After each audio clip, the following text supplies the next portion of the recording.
high value women is not equal to successful women. Okay. I don't look at high value women as a successful woman. She may be successful, she may not be successful. Right. However, I look at it from the lens of a woman, being a woman myself, that a woman who has a lot of self-love, self-respect, self-awareness, and clarity about her life. Right. That is a high value woman. Okay.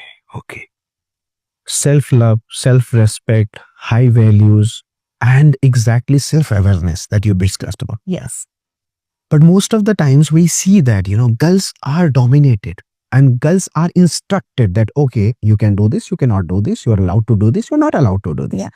So due to this, women don't understand their values. How will you aware them, or what are the guidelines that they should follow to actually know their values? I think that's a really beautiful question that you're asking me because, like you said, women are told what to do. Yes. Do this, do this. And if they don't do, then there's conflict. Exactly. Then there is conflict. Okay. So, first of all, we need to understand that, we are humans. Right. A man and a woman. Okay. A man may be strong externally. His physical strength could be more. Right. Right? Right.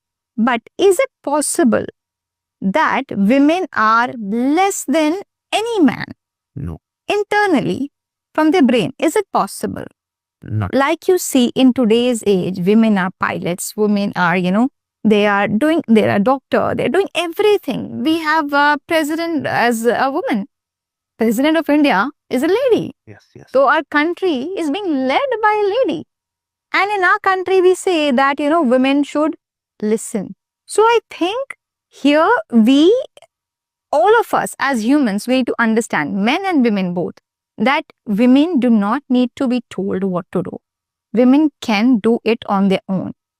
Unfortunately, in India, bolne ka right comes to a person who is, the breadwinner of the family, the breadwinner of the family.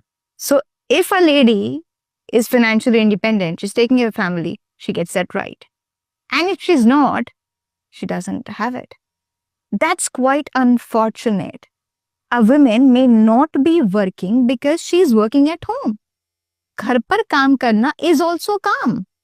I mean, if you would hire anybody else to do the same task, won't you pay? Exactly. Right. So if she is doing that work and she is making sure that the family is eaten well, doing well, slept well, clothes are well ironed, everything is taken care of, that itself is a task. So doesn't doing that task give her a right to talk, to have her say? So for that, women need to understand that I have my voice. And then when they understand, they can make others understand. But that doesn't mean that we need to wait for them to become aware. If you are aware, you can make your sisters aware, you can make your mother aware. Amma, you can talk now. You can do that. Right. So then she will get the courage that, wow, my son is telling me, that means yes, I can. She will get that confidence. Right. So it is not that we need to wait that only when they will come for their right, only when they will start speaking, we will give them that respect, that love and everything that they deserve. If I am aware, I can make 10 more person aware about it. Right.